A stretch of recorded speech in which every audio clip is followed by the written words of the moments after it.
usually, like when we talk about a medical diagnosis, there is this comforting expectation of engineering level precision. Right, it's very binary. Exactly. You break your arm, the x-ray shows that jagged white line fracturing the radius, and the doctor just points to the screen. Yeah. And they say, there it is. That's the problem. Broken or not broken, it's clean. Yeah, the visual evidence is clean, and because it's clean, the path to fixing it is super straightforward. I mean, it's the appeal of a binary system, right? We have this deep, almost primal desire for things to be visible and easily categorized. It kind of gives us a sense of control over a chaotic world. Totally. But the moment you step out of the emergency room and into the world of human psychology, that beautiful, clean x-ray machine just shatters. Oh, completely. Like how we learn, how we process a devastating teenage heartbreak, how we build our entire behavioral identities. We are suddenly looking at a diagnostic landscape that is incredibly murky. Very murky. And that brings us to the prompt for today's deep dive. Right. So when you, the listener, sent us this massive, wonderfully eclectic stack of memoirs, YouTube videos, and essays, you essentially asked us to be that x-ray machine. Which is a tall order. It is. You attached this very specific, fascinating prompt to this mountain of source material. You wrote, let me get it here, Otter Oti. And, for those who don't speak Japanese, that translates roughly to, I watched all the videos, listened to everything, and I've become deeply interested in this person known as the author. Please profile what kind of person he is. Which is, frankly, the ultimate psychological challenge. It really is. We are basically reverse engineering the mind of a single human being based on a lifetime of highly specific data points. Yeah, and what a lifetime.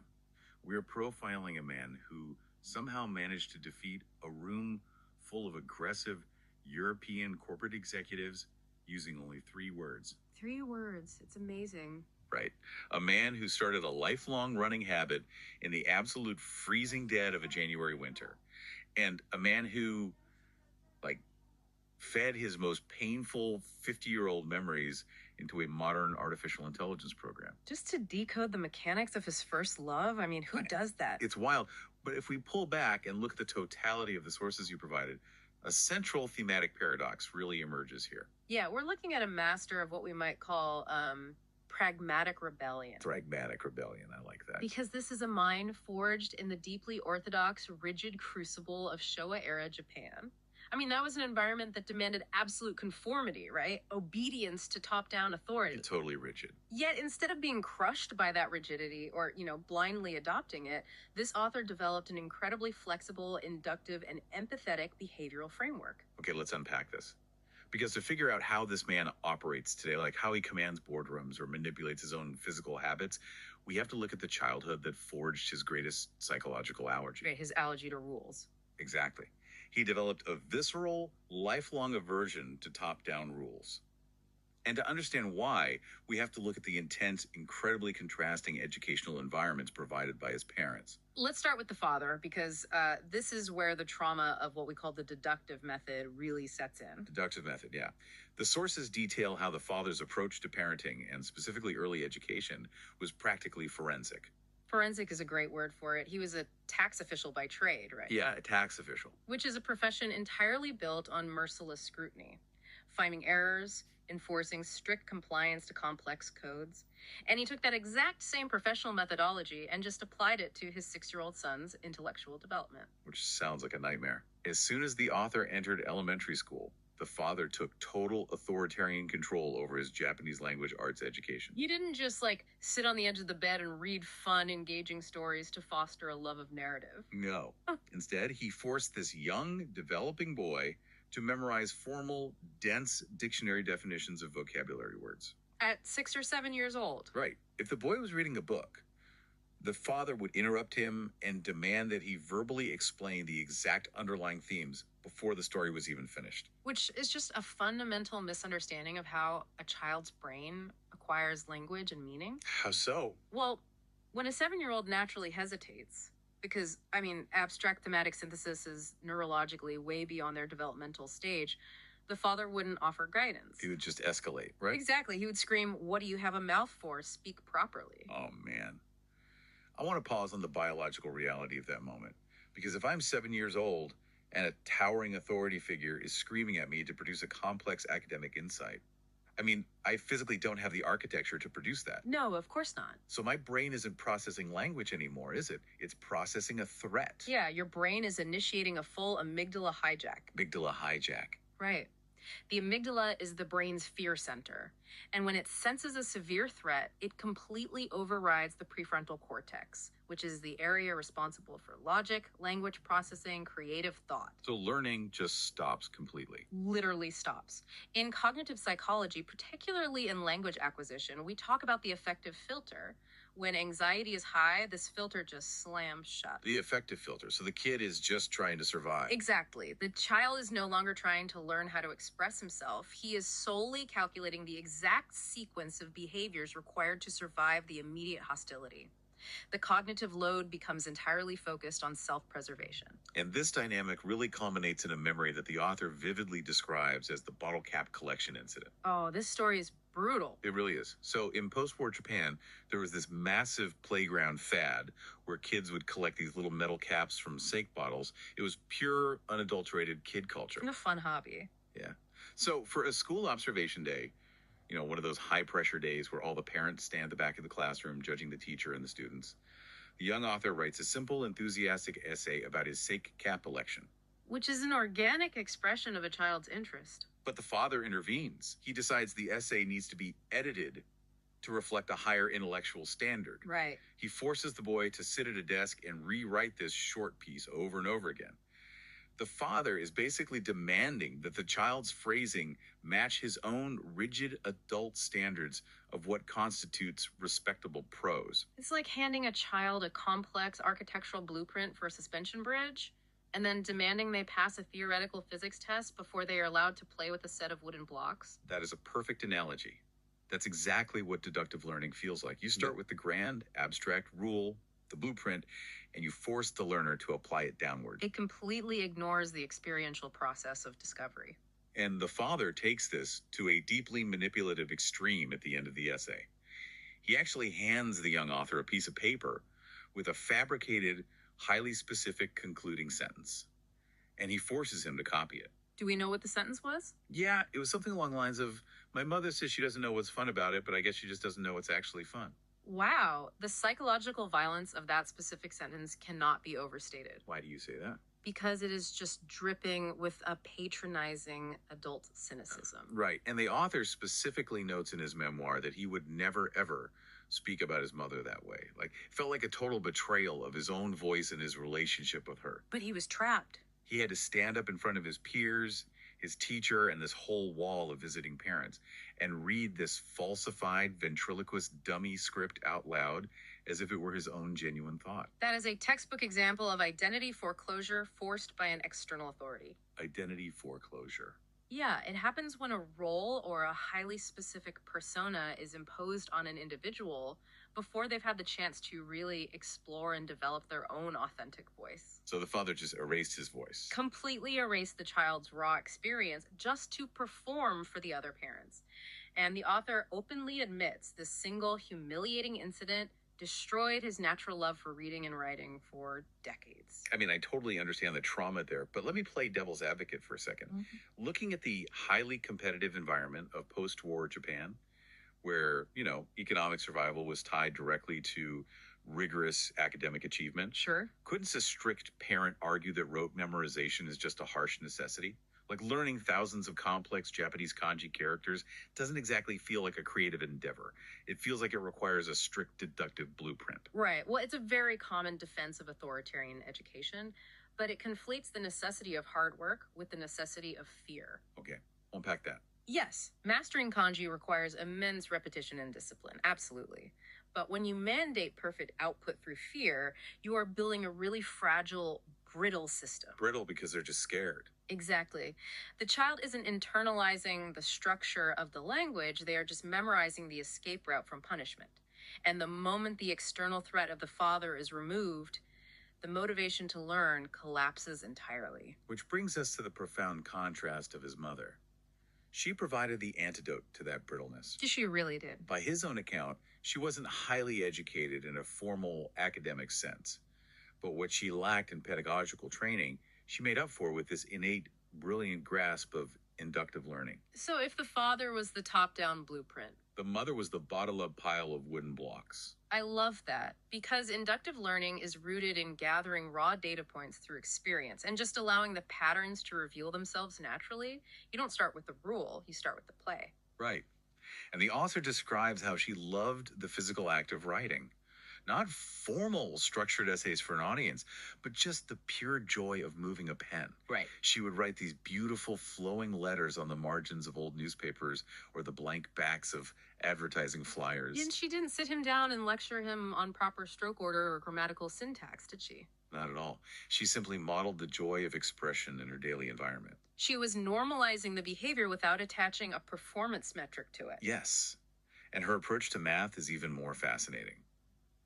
She didn't use silent, punishing flashcards or time trials at a desk. What did she do? She turned learning into these loud, chaotic, highly competitive multiplication races right in the middle of the living room. She'd be shouting like 2 times 2 is 4, 3 times 3 is 9, and literally racing him to the answer. That is brilliant. Because if we look at the cognitive science behind that living room game, she was leveraging dopamine-driven learning. Dopamine again. Always dopamine. Evolution designed the human brain to acquire complex skills through play. When an animal plays, whether it's a lion cub wrestling or a human child shouting out math facts, the brain releases dopamine. And dopamine makes us happy. It does, but more importantly, it acts as a chemical save button for the neural pathways involved in that activity. By turning math into this thrilling, high-energy race, she allowed his brain to gather raw data without the effective filter ever engaging. He was gathering the phonetic sounds of the numbers, the rhythm of the multiplication tables. Exactly. The mathematical patterns naturally induced themselves in his mind because he was just too busy having fun to realize he was studying. And it worked brilliantly. He excelled at math in elementary school, specifically because of her foundation. It's amazing. And this dichotomy, the paralyzing terror of his father's deductive blueprints versus the dopamine-fueled joy of his mother's inductive play, it didn't just shape his childhood. It became the diagnostic lens through which he viewed every system he encountered for the rest of his life. Right, and it's the origin of his later advocacy for developmental psychology concepts. Specifically, Lev Vygotsky's Zone of Proximal Development, or ZPD. I've heard that term thrown around in education circles. How does ZPD apply to what his mother was doing? So, the zone of proximal development is essentially the sweet spot of learning. It is the distance between what a learner can accomplish completely independently and what they can only accomplish with guidance from a skilled partner. Okay, so hitting that sweet spot. Exactly. A good teacher or parent operates within this zone by providing scaffolding. That's a temporary supportive structure that allows the learner to reach higher than they could alone. So the mother provided brilliant scaffolding. She did. She created a safe, energetic game that supported his entry into mathematics and then let him build his own understanding. The father provided absolutely no scaffold. He just demanded a finished, perfect roof be placed on a house that had no foundational walls. So we have this young man entering adolescence who is deeply wired to reject forced structure. But he also carries this profound, lingering fear of inadequacy installed by his father. Right, he has a desperate, almost survival-level drive to prove himself worthy. And that drive didn't stay confined to the classroom. It spilled over and completely dominated his emotional core. To truly understand how this man operates, we have to look at how that drive manifested in his adolescence. We have to examine the anatomy of his first love. The first love, yeah. And it's important to note how the author clinically defines a first love. For him, it isn't just a passing crush or a mild infatuation. Yeah, it's major. It is a profound psychological disruption. It is a behavioral earthquake where the adolescent suddenly desperately tries to shed their childhood identity overnight to reach someone who exists on a higher adult plane. And the inciting incident for this earthquake is so incredibly vivid. He's 14, maybe 15 years old, a third-year junior high student, and he's suffering from this stubborn, painfully inflamed joint in his ankle, which forces him to go to a local orthopedic clinic after school for these tedious, boring electrical treatments. He hates it. He's sitting there sweating, waiting for the appointment to end, until one evening he walks into the examination room and his entire reality just shifts. It is a classic flashbulb memory. A flashbulb memory. Yeah, it's where the brain records the sensory data with high definition clarity because of a sudden emotional spike. He remembers the evening sunset streaming through the clinic window, hitting the long brown hair of an assistant nurse trainee, turning it to spun gold. He literally describes her in his writings as an angel. Right, the physiological reaction is overwhelming. His heart hammering against his ribs, the shortness of breath. What fascinates me is his immediate reaction to this overwhelming feeling. He doesn't just stare from afar. He actively tries to bridge the gap between his 14-year-old reality and her adult world. And his attempts are so painfully, hilariously teenage. They really are. The olfactory detail he shares is incredible. Before going to the clinic, he sneaks into the bathroom, secretly borrows his father's hair liquid, parts his hair meticulously, and walks into this sterile medical environment smelling like a 50-year-old salaryman accountant. He thinks the heavy cologne masks his youth. It creates a deeply jarring paradox. The nurse is looking at a young boy slathered in middle-aged grooming products. But what the teenage author completely fails to grasp in his hormone-fueled state is the massive hidden socioeconomic reality that is actually dividing them. Oh, absolutely. He thinks the problem is just that he's a teenager and she's a bit older. Right, but it's so much deeper than that. The tectonic plates, he uses this brilliant metaphor of societal tectonic plates. Let's break down the reality of Japan in the early 1970s because the context is everything here. It really is. During that era, the overwhelming majority of Japanese students were riding the wave of post-war economic prosperity straight into high school and then university. White-collar security was becoming the absolute norm. However, a tiny, highly vulnerable minority, only about 2 to 3% of junior high graduates were forced to step off that academic escalator. For reasons of vocational survival or family economics, they went directly into the workforce. So the fact that this 17 or 18-year-old girl is working as a trainee while simultaneously attending an assistant nursing school isn't just a quirky independent career choice. No, not at all. She is standing firmly on the working class tectonic plate. She is grinding for survival. Meanwhile, our author, despite his insecurities, is standing securely on the elite academic plate, moving steadily toward a guaranteed comfortable future. And he perceives the friction between them as merely an age gap, something he can fix with hair liquid and maturity. Right. But she knows the friction is fundamentally about class, economics, and entirely divergent life trajectories. She is looking across a massive societal canyon at a boy who has a safety net she was entirely denied. And that silent, massive tension erupts over the Eichen test. The Eichen. Yeah.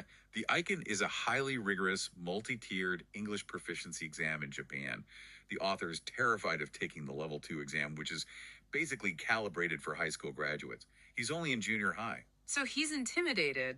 Very. He casually mentions his hesitation to her one morning when they happen to run into each other at the train station.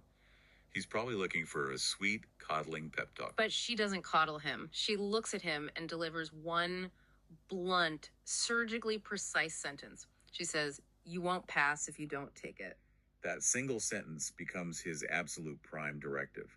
He uses her bluntness as rocket fuel, studies relentlessly, and completely dominates the test. He crushes it. But why did that specific phrasing work so well on a kid who inherently hates top-down rules? Because she didn't give him a rule. She gave him an external validation mechanism. She shifted his motivation from intrinsic, taking a test just to get a piece of paper to extrinsic. He's not studying for the school system anymore. Exactly. He is studying to prove his worthiness to a woman who represents the adult world.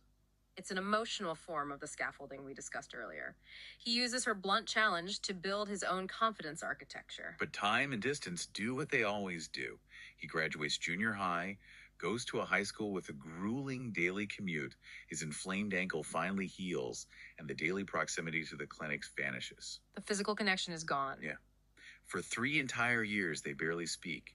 Yet he suffers through an advanced science and math track that he absolutely hates, purely because he has built this massive romantic blueprint in his head. His logic is, if she is a nurse in the medical field, I must become a doctor to be worthy of standing next to her. Right. He is trying to force his elite academic tectonic plate to shift toward hers through sheer willpower. It is the ultimate tragedy of the adolescent prefrontal cortex. It is highly capable of intense, singular focus, but incredibly poor at calculating long-term, complex social realities. And then the bubble bursts.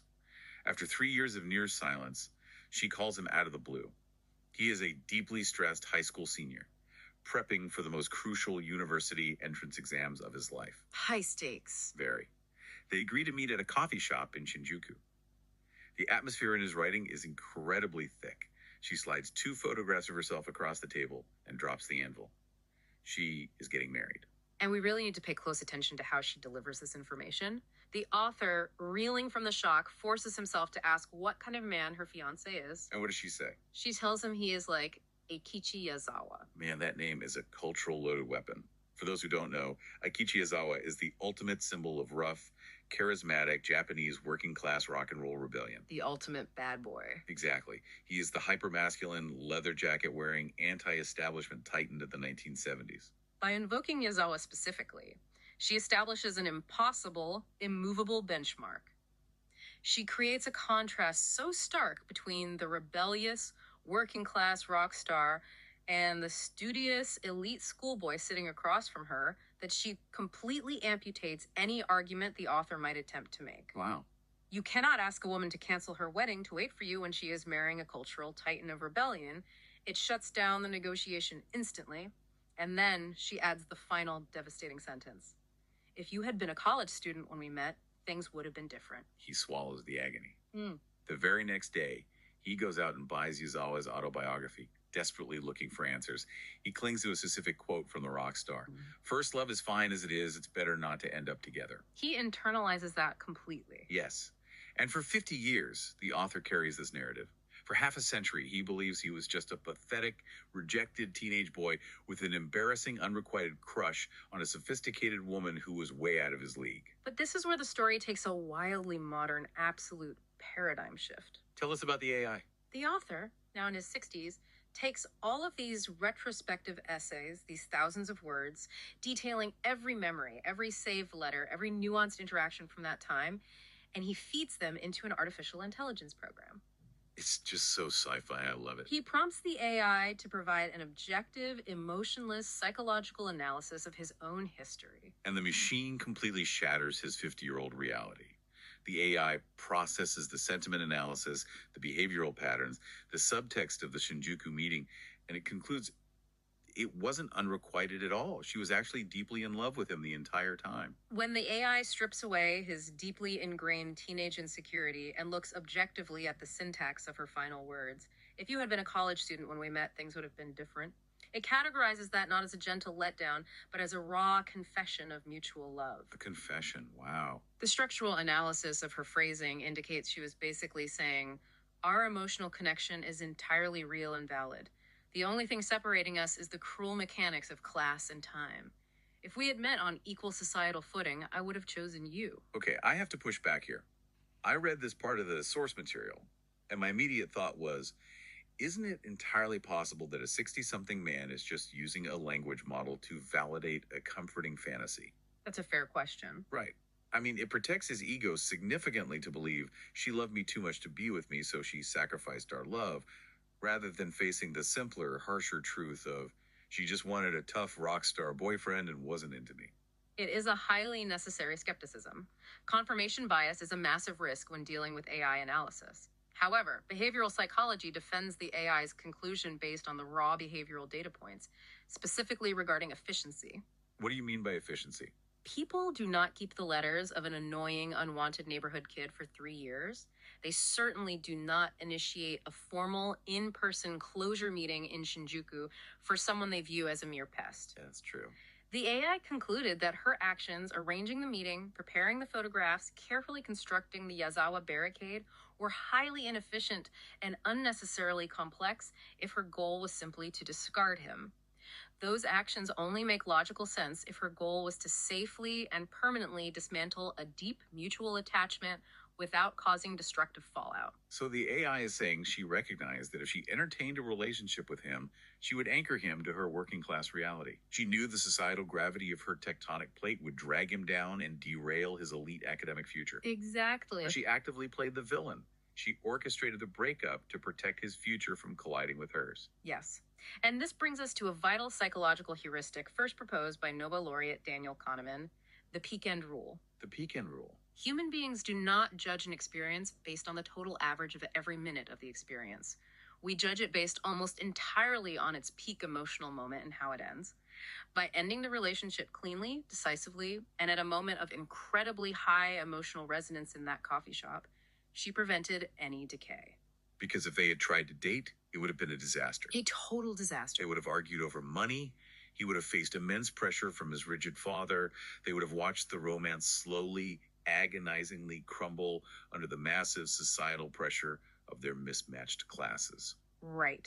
By utilizing the peak end rule, whether she knew it or not, she executed the goodbye with surgical precision. She preserved herself forever in his neural pathways as that flawless, golden-haired angel. The sudden, sharp ending guaranteed the memory remained pristine, sealed in amber. But preserving a memory in amber has a dangerous side effect, which the author later identifies as a manifestation of repetition compulsion. Yes, repetition compulsion.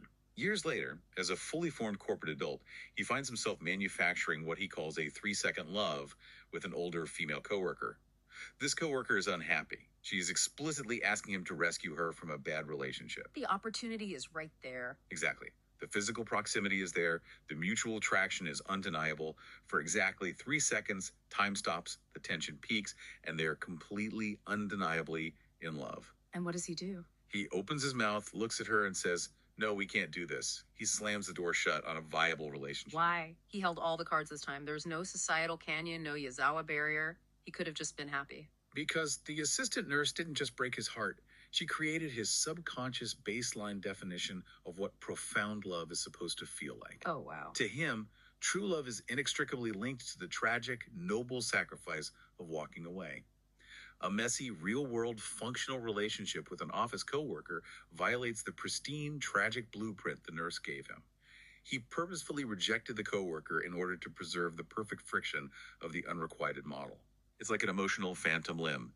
He is hardwired to seek the friction of the tragic goodbye because that friction proves the love was real. Exactly. And this concept of seeking out friction provides the vital bridge to how he manages his physical reality. Having seen how deeply his emotional mind was wired by friction and inductive experiential learning, we shift to how he meticulously hacks his own biological body and daily habits as an aging adult. Right. He uses that exact same anti-rigid, friction-seeking philosophy. The author's approach to health, pain, and habit formation is incredibly counterintuitive to modern wellness trends. Let's look at his relationship with physical pain. During his early corporate years, he was suffering from severe, chronic, pre-disease systemic fatigue. He had deep brain fog, terrible sleep architecture, and constant digestive issues. And standard Western medical advice would be to rest, take medication to mask the symptoms, and avoid strain. Sure. Instead, he takes a wildly aggressive, bottom-up approach. He buys a pointed plastic stick and begins enduring literal tears of agonizing pain, pushing the stick into the soles of his feet to crush crystallized lumps in his fascia. He does this every single night for 40 years. When I read this, it sounded like medieval torture. To understand why it works, we have to understand fascia. Fascia is the dense connective tissue casing that surrounds every muscle, bone, and organ in the body. Okay. When we experience chronic stress or poor posture, this tissue can become rigid, forming painful adhesions or crystals. These adhesions restrict systemic blood flow and trap inflammation. The author recognized that his fatigue wasn't a lack of sleep, it was a physical blockage. So this raises a crucial distinction, the difference between productive physical pain and destructive psychological pain. Yes, that's key. The author viewed the excruciating foot massage as a proactive surgical instrument. He was intentionally paying a massive, localized, upfront cost in voluntary physical suffering to forcefully break up those adhesions and buy back his systemic total body health. It was productive friction. The fatigue vanished because he restored his vascular flow. Contrast that productive physical friction with what he views as destructive psychological pain. The intense self-loathing a person feels when they miss a day at the gym because they failed to adhere to a rigid, top-down deductive rule. Right. If you set a rule that says, I must run 5 miles every single day and you miss Tuesday, the psychological guilt destroys your motivation for Wednesday. Which brings us to the brilliant mechanics of how he actually builds a running habit. In his mid-60s, he decides he needs to start jogging. but he refuses to create a fragile top-down rule like, I must run 5 kilometers every morning at 6 a.m. Because he knows that deductive rules trigger the effective filter. There it is again. Yeah. If he wakes up in January and it's freezing cold outside, and his prefrontal cortex has to consciously weigh the pros and cons of a painful 5K run versus staying under a warm blanket, the warm blanket will win every single time. Always. The cognitive load of that decision is just too high, so he completely shifts the decision point. He bypasses the prefrontal cortex entirely. Exactly. The only rule he sets for himself is incredibly small. I will put on my shoes and step outside the front door to feel the morning sun. That's it. That action is entirely automated. But because it's January, standing still on the pavement is freezing. His biological imperative takes over. He naturally starts shuffling his feet, then lightly jogging, purely to generate body heat. He relies entirely on inductive, bottom-up data gathering, letting the environment dictate the action. And the true genius is how he manages the mid-run fatigue. He delays the heavy decision of how far he is actually going to run until he is already 3 minutes into the jog. Right, by that point, his heart is pumping, his blood vessels are dilated, and dopamine is releasing. He reaches a specific intersection in his neighborhood. If he turns left, it's a short 6-minute route. If he turns right, it's an 8.5-minute route. This is where he utilizes what we can call the 5-meter turnaround pole illusion. A pole illusion, yeah. On the longer route, he faces a choice to turn around at a closer utility pole or push to the furthest one. The physical distance between them is only 5 meters. It is literally just a few strides. But cognitively, choosing that furthest pole feels like an exhausting, monumental mountain to climb. The brain actively distorts the effort required to protect its energy reserves. Yes. It's just like when you're writing a complex essay and you realize you need to add one more transition paragraph to make the argument flow. The actual typing will only take 3 minutes, but because your brain is fatigued, opening that document feels like rewriting the entire paper from scratch. Exactly. By recognizing that this massive barrier is merely a cognitive illusion, an artificial distortion created by fatigue, he easily pushes past it. He runs only 5 to 9 minutes a day. But because he eliminated the destructive psychological pain of strict rules, he remains flawlessly consistent. And he anchors this physical consistency entirely in his manipulation of subjective time. He doesn't look at aging as falling off a sheer cliff into decrepitude. He has a much better analogy. He does. He has this beautiful concept of viewing aging as walking down a spiral staircase. It's a department store of diseases arriving step by step, allowing him time to adjust his habits and brace for the next level. He embraces the mindset of being slightly unhealthy. Most people chase the dangerous illusion of perfect, silent health. But when your body is silent, a sudden heart attack is a complete surprise. By remaining attuned to the minor aches, the slight facial twitch, the fatigue, he uses those symptoms as early warning data points. And he stretches his subjective experience of time by placing a joyful anticipation in the deep future. Time accelerates when we constantly look backward at our youth, or when the future is filled only with the dread of a failing body. So what does he do? He places a highly specific emotional avatar 20 years in his future. The goal of going on a date with his adult granddaughter and having her say, "You're so young, Grandpa." Oh, that's beautiful. That joyful anchor stretches the present moment, making the daily freezing friction of a 5-minute run feel incredibly meaningful. We've established how he perfectly controls his internal environment, his habits, his grief, his bodily pain.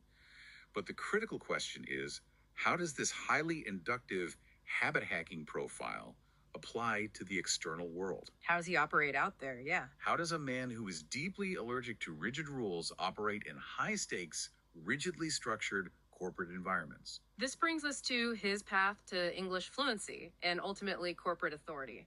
His journey is a masterclass in rejecting standard pedagogical systems. Let's talk about the katakana rule. When he was in junior high, his English teacher instituted a strict top-down rule. Do not use Japanese katakana to sound out English words. And the author fails miserably at first. He tries to spell the word mailman based solely on the teacher's auditory pronunciation, and he writes down Meidu man. I do, man. It's a complete cognitive dead end, and there is a very specific linguistic reason for this failure. Break down the mechanics of that for us, because katakana and English aren't just different alphabets, they are different physical operating systems entirely. Precisely. Japanese is a mora-timed language. A mora is a unit of rhythmic time. In Japanese, every syllable generally receives the exact same temporal weight. So Mai Dumont takes 5 distinct equal beats to say. Right. English, however, is a stress-timed language. The rhythm is dictated by heavily stressed syllables, and the unstressed vowels between them get compressed or swallowed entirely. English is also full of dense consonant clusters. So they don't map onto each other. Not at all. The physical mouth shapes and breath control required are entirely incompatible with a more timed framework. A deductive teacher just says, memorize the spelling and try harder. But the inductive author bypasses the failing system entirely. He discovers the International Phonetic Alphabet, the IPA. Which changes everything for him. He realizes the IPA isn't just an abstract intellectual exercise. It acts as a mechanical, physical blueprint for his tongue, teeth, and lips. He realizes language is a bodily discipline, like a martial art. So he goes out and buys the Beatles' Blue and Red albums and Carpenter's records. He doesn't sit in a silent library diagramming grammar trees. He aggressively practices singing along, mimicking the exact breath control, vowel compression, and tongue placement thousands of times until it bypasses his prefrontal cortex and becomes pure muscle memory. He is gathering inductive data points through rhythmic play. He took this physical discipline to an absolute extreme. In high school, he memorized Martin Luther King Jr.'s entire 16-minute I Have a Dream speech. Wow. He memorized it in just 3 weeks. All 16 minutes. And what is truly fascinating is that he notes he didn't even fully grasp the profound political context or the historical weight of the American civil rights movement at the time. He did it entirely for the architectural structure. He was downloading a premium, structurally flawless, deeply impactful rhetorical framework directly into his long-term memory. He was memorizing the cadence of authority, the pregnant pauses, the rhythmic escalation, the breath control of a master orator. Having that structural arsenal deeply embedded in your neurology is infinitely more robust than trying to construct a grammatically correct sentence from scratch while under severe stress. Absolutely. And that structural arsenal leads us directly to the culmination of his linguistic philosophy, the boardroom. Imagine the scene detailed in the sources. A team of aggressive European corporate executives has just endured a brutal 14-hour flight to Tokyo. They are walking into the Japanese headquarters, fully bracing for a bloodbath. You know they messed up. Oh, they know. Their logistics are failing, their deliveries are constantly delayed, and they know they are in the wrong. They sit down at the massive boardroom table, shoulders tight, adrenaline pumping, waiting for the yelling to start. But the yelling never comes. Instead, the lead Japanese host smiles warmly and says, "Thank you for coming all the way from Europe. You must be very tired." It's the empathy trap. It completely shorts out the defensive circuitry of the Europeans. They came prepared for a fight, and instead they are offered tea and sympathy. It totally disarms them. For 2 solid hours, the meeting is incredibly harmonious. The European team gives excuse after excuse about the supply chain, and the Japanese hosts politely nod, which accidentally removes all accountability. The Europeans think they've won. They are literally packing up their briefcases thinking they got away with murder. And at the very last second, the author, who has been sitting on the sidelines without a specific senior rank, completely silent for 2 entire hours, leans forward.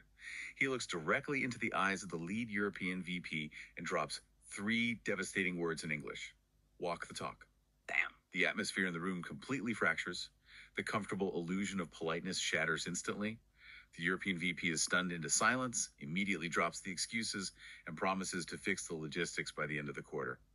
It's a linguistic sniper shot. It really is. But I have to ask, if he barely speaks for 2 hours, and as he notes in his essays, he actually has a very quiet mosquito voice, how does he command a room full of aggressive, booming VPs? Oh. Does traditional fluency, like having a massive vocabulary, even matter here? This raises a vital point about the illusion of fluency. We tend to equate fluency with a rapid, flawless, uninterrupted stream of complex vocabulary. But true fluency, functional fluency, is the ability to dictate the emotional atmosphere of the room. So it's about control, not vocabulary size. Yes. The author realized that his mosquito voice wasn't a weakness. It was a mechanism for generating what he calls gravity. Generating gravity. Explain how a quiet voice does that. When you speak loudly, you are fighting for ambient airtime. You are pushing your energy outward, and people can push back. But when you speak softly, deliberately, and with absolute, unshakable conviction, you reverse the acoustic dynamic. Because they have to try harder to hear you. You force the entire room to drop their ambient noise. People physically have to stop shuffling papers, stop breathing heavily, and lean forward into your physical space just to hear what you are saying. You don't push your message onto them, you pull them into your orbit. He weaponized the silence. And because he had that deep structural muscle memory from MLK, he didn't need to panic and improvise a clunky, multi-sentence translation about supply chain ethics. He just pulled the exact structurally perfect idiom. Walked the talk out of his arsenal at the precise moment of maximum emotional impact. He understood that without conflict, there is no accountability. He didn't use the English language to converse. He used it to abruptly and permanently alter the behavioral parameters of the negotiation. The author is clearly a master of navigating systems from the inside, whether that's hacking English phonetics, hacking morning running habits, or hacking corporate boardrooms. But his true brilliance lies in how he quietly rebels against the rigid societal systems of Japan and the world at large. To understand his pragmatic rebellion, we have to look at how he analyzes the processing of negative emotion, specifically in his essay, Swallowers versus Spitters. Swallowers versus spitters. Yeah. In modern Western psychology, we are heavily taught the pressure cooker analogy. If you don't spit out your anger through verbal venting or setting firm vocal boundaries, you will inevitably explode. The individual's emotional release is paramount. But the Japanese cultural framework views swallowing toxic stress as a noble, deeply protective sacrifice to maintain wa, or collective harmony. Yes, wa is central. The author tells this heartbreakingly beautiful story of finding a note from his own son. The note read, "Thank you for never bringing the bad things from the outside world into our home." That's incredibly powerful. The author had swallowed decades of brutal corporate stress, specifically to act as an emotional shock absorber for his family. He took the damage so they wouldn't have to. And he observes this mastery of swallowing in an incredibly tense airport terminal scenario. He watches a deeply angry, irate customer screaming at a young, defenseless airline employee over a delayed flight. We've all seen that happen. Right. And instead of fighting back, quoting the airline rulebook or calling security, a senior manager steps in and brilliantly role plays the angry customer's exact perspective. He advocates for the aggressor with genuine, unfeigned empathy. He acts as the angry guy's defense attorney. He says things like, "You have every right to be furious. This is completely unacceptable." And the customer's anger just evaporates. Because the fundamental human desire in a moment of rage is just to be heard and validated. The manager swallowed his own defensive ego, absorbed the customer's toxic anger, and restored the harmony of the terminal. It's an absolute martial art of human relations. But the author doesn't just blindly defend this stoicism. He critically dissects where societal conformity fails and becomes toxic, which we see in his magnificent Buffet Rebellion. Oh, the Buffet Rebellion. I love this anecdote. He reads a story about a Japan-US student conference back in the 1980s. At the hotel breakfast buffet, the Japanese students instinctively form a neat, orderly queue. They go down the line taking small, perfectly balanced portions of everything. A little rice, a little fish, a little egg. They are subconsciously driven by moderation, fairness, and a fear of standing out. Meanwhile, the American students treat the buffet like a foraging ground. They ignore the queue entirely. One student grabs just coffee. Another piles a massive mountain of bacon onto their plate, completely ignoring the fruit and the pastries. They exercise the freedom not to be balanced. And the author has an epiphany watching this. He realizes his own society is shackled to a state of unfreedom, chained by what he calls rashisa. Rashisa, that's a great term. Restrictive societal labels that dictate exactly how a proper person should act in every scenario. So he makes a personal resolution. From now on, at a luxury buffet, he is only going to take exactly what he wants. If he wants to eat 3 plates of roast beef and absolutely 0 salad, he takes it without an ounce of guilt. It is a quiet culinary rebellion against the tyranny of conformity. He extends this pragmatic rebellion into the notoriously mandatory Japanese corporate drinking culture, the nomikai. His biology is such that he cannot process heavy alcohol. It makes him physically ill. But instead of writing a furious manifesto about toxic corporate culture or quitting in protest, he hacks the system from the inside. The designated driver hack. He stands up at the party and volunteers to safely drive every single intoxicated coworker back to the company dorms. Exactly. He doesn't isolate himself. He doesn't burn the community down to keep his own principles warm. He completely redefines his role within the structure, becoming the most indispensable, universally appreciated person at the party. While remaining entirely sober and in control of his own boundaries. He protects his boundaries while actually strengthening the collective harmony. And he applies this exact same sharp, impartial logic to politics. And a quick note to the listener. We are imparting the author's analytical framework here objectively, without endorsing any specific political stance. Right, just analyzing his thought process. The author observes how the phrase anti-war has frequently devolved into a thought-terminating cliche. He demands that society define its terms with rigorous clarity. Does anti-war mean surrendering immediately to an aggressor to prevent bloodshed at all costs? Or does it mean fighting defensively until a stable treaty can be signed? He is begging for intellectual rigor over comfortable bumper sticker slogans. And his evisceration of that prominent political scholar is legendary.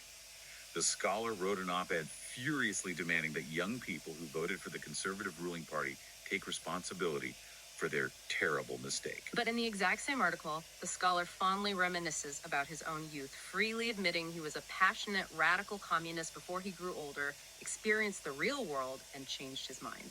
The author points out the staggering, blind hypocrisy of that stance. How can a scholar demand the right to make massive, radical, ideological mistakes in his own youth as part of his growth, but refuse to grant that exact same developmental grace to today's young voters? The author defends the messy, inductive reality of the democratic process. He argues that making a choice, even one you might deeply regret later, is vastly superior to cynical, disengaged apathy. So what does this all mean? When we look at the totality of this man, we see the bizarre, deeply moving nature of how he processed grief at his mother's funeral. He notes that he didn't feel traditional performative sadness at the ceremony. He couldn't cry on command. His actual closure came months later.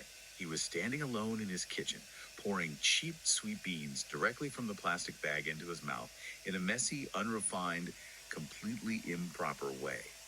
Exactly the way his deeply flawed, wonderful mother used to eat them. He doesn't fight the weirdness of the human experience. He absorbs it, connects with it, and finds his own quiet truth within it. Which brings us perfectly to our synthesis of his psychological profile. The author is not a perfect, rigid statue carved from marble. A rigid statue shatters when the world pushes against it with enough force. The author is the yajirobe, The Yajiro. the traditional Japanese balancing toy. The little wooden or bamboo figure with outstretched arms that balances on one tiny single pivot point. When you flick it or push it, it doesn't stand perfectly still. It wobbles frantically, dipping wildly to one side, almost falling over, and then swinging all the way back to the other side. Exactly. The Yajirobe finds its resilient center of gravity precisely through its wild wobbling, its constant micro-adjustments, and its willingness to embrace the friction of life. The author found his incredible balance by enduring the agony of a plastic foot massage, leaning into the analog friction of memorizing speeches, absorbing the trauma of a rigid father, and preserving the beautifully tragic, incomplete memory of a teenage heartbreak. He is a man who recognized that taking the pain early, hitting the crystallized lump in your foot, facing the freezing cold of a January morning, or enduring the friction of an unstructured, inductive life, buys you the ultimate freedom and health later on. But as we conclude this profound profile, I want to leave you, our listener, with a final, challenging extrapolation. We've spent this entire deep dive exploring how this remarkable Showa-era mind translates his specific experiences across geography, across the English language, and across Katsuri corporate cultures. We've mapped the value of his analog friction. But what if the ultimate translation barrier isn't geography or language? What if the ultimate translation barrier is time? Precisely. Will the slow burn analog friction of his life be completely untranslatable to the future? He writes about the act of waiting an entire week just to watch the next 30-minute episode of a TV romance, building exquisite tension. He writes about the silent, noble swallowing of toxic emotions to protect a family. He writes about the physical, rhythmic, hand-cramping struggle of connecting thoughts via cursive handwriting. Will all of this be completely untranslatable to a hyper-efficient digital generation alpha? A generation raised in a frictionless void of instant algorithmic gratification. A world where you binge the whole show in a day, vent every emotion immediately on social media, and let predictive text finish your sentences. When we systematically remove all the friction, all the waiting, and all the physical struggle from our modern lives, do we also accidentally remove the very mechanisms, the crucible, the heartbreak, the wobbling that forged this remarkable, beautifully balanced man? The X-ray machine is broken, but maybe the murkiness, the friction, is exactly where the meaning lives. Keep questioning, keep wobbling, and we will catch you on the next deep dive.